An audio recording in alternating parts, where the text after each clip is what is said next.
The day my fellow cadets laughed at my so-called hand-me-down uniform was the same day they discovered my grandfather's Medal of Honor patch was worth more than their entire military careers combined. I'm Corporal Vivian Caldwell, but everyone calls me Viv. And I'm about to tell you how one small piece of fabric changed everything at Fort Braxton Military Academy. Before we dive in, tell us where in the world are you watching from? If you enjoy stories like this, make sure to hit that subscribe button, because tomorrow's episode is truly mind-blowing. Let's get started. You see, I come from what you'd call a real military family.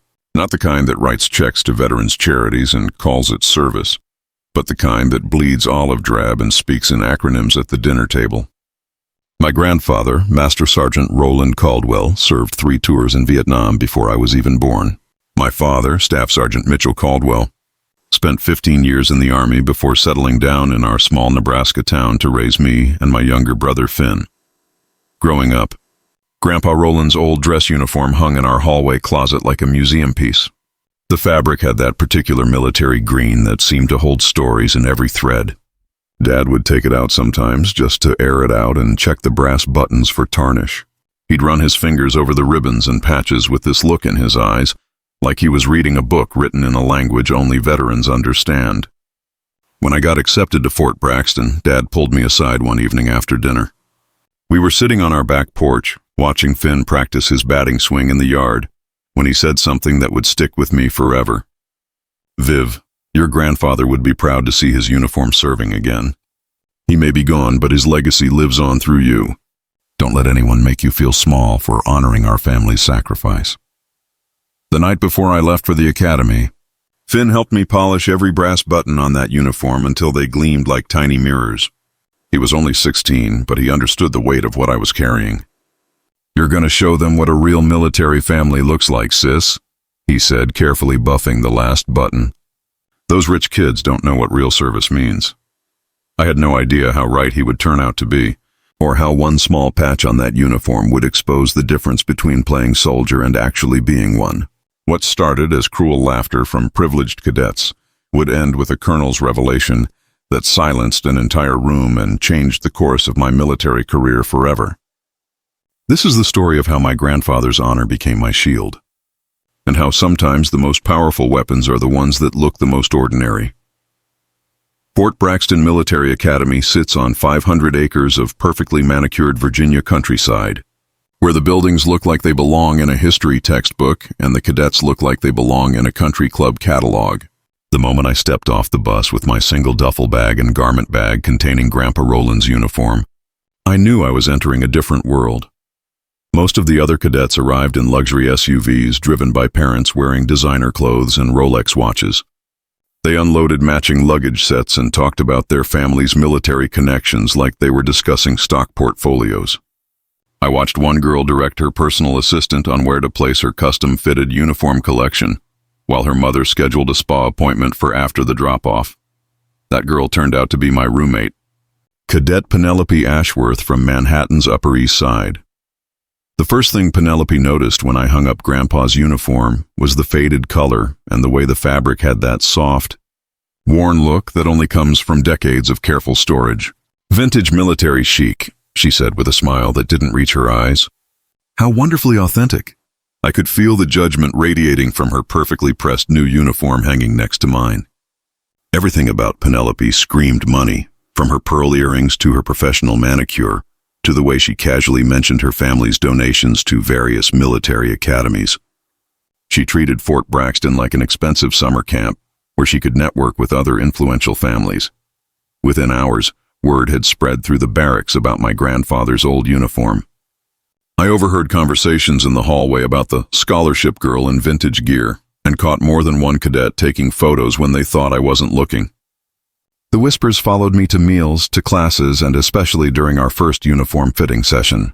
The thing is, I wasn't ashamed of wearing Grandpa's uniform. I was proud of it. Every time I put it on, I felt connected to something bigger than myself.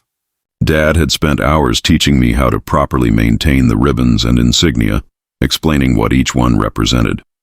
This wasn't some costume from a surplus store.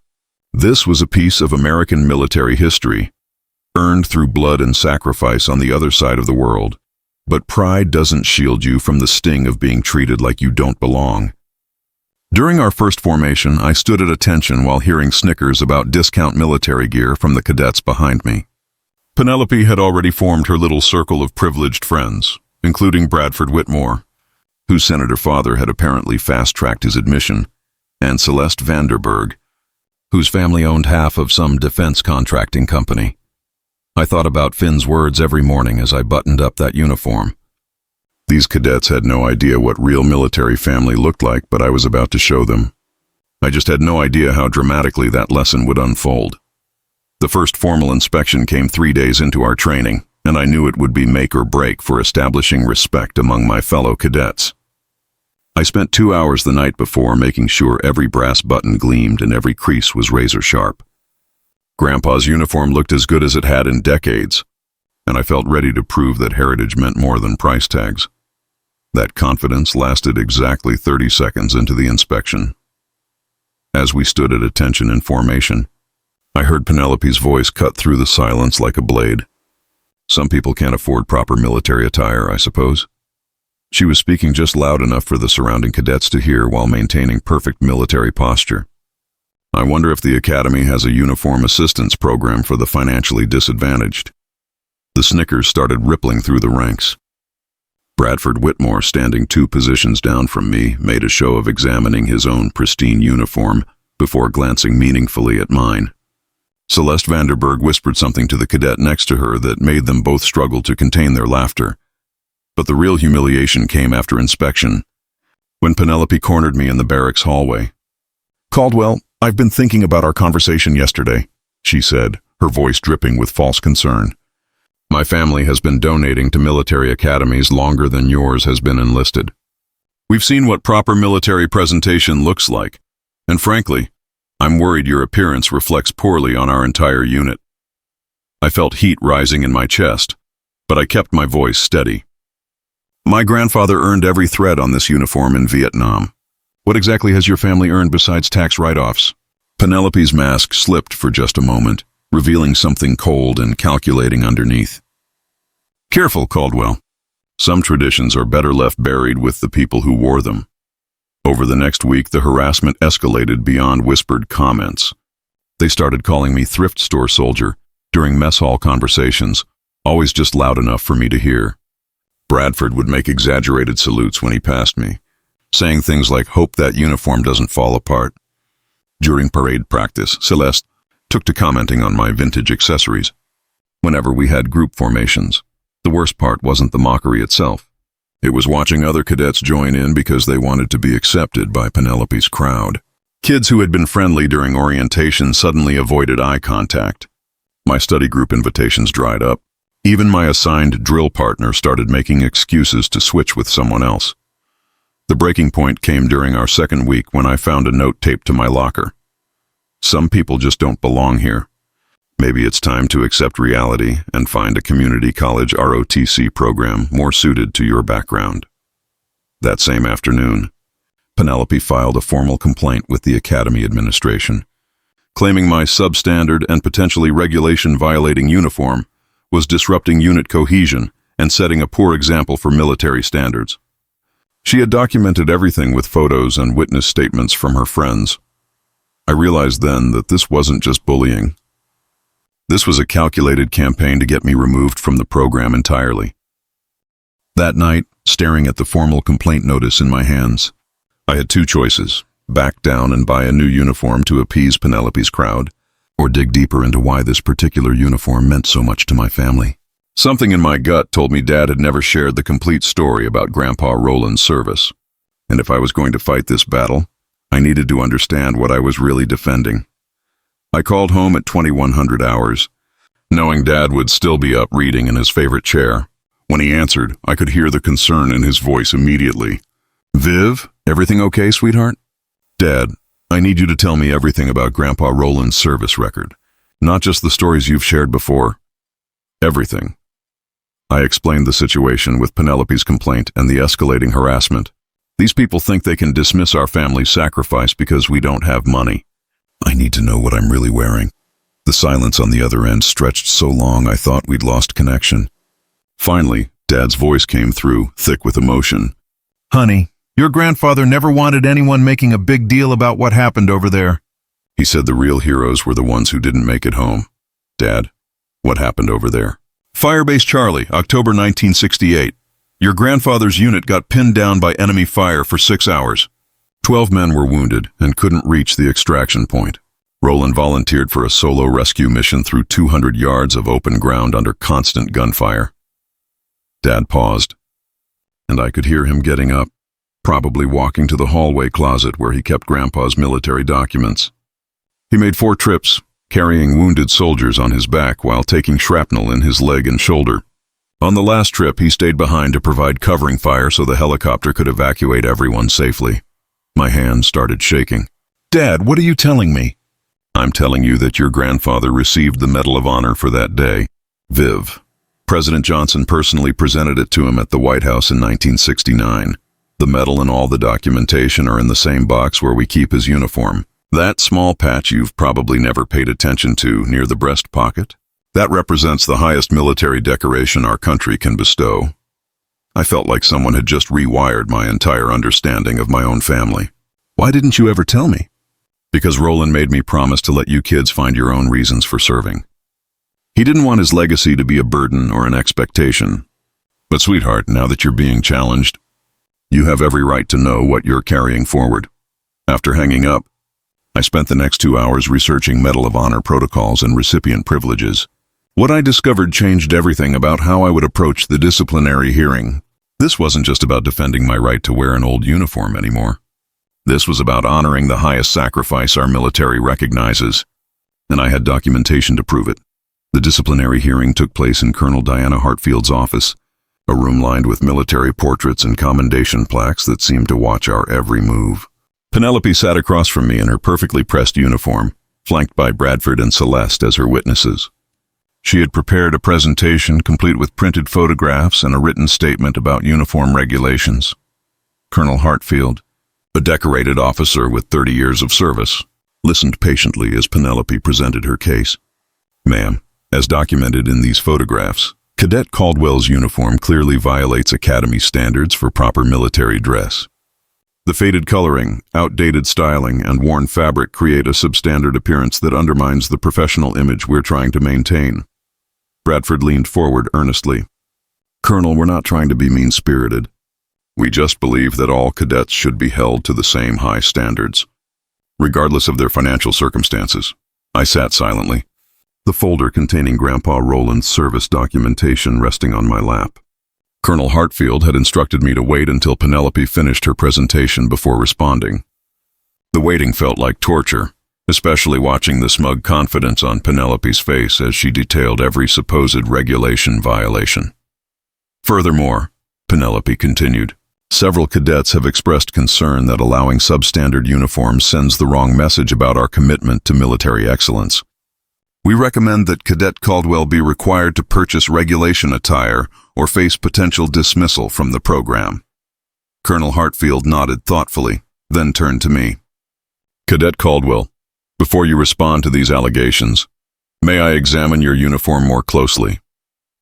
I stood and approached her desk, my heart hammering against my ribs.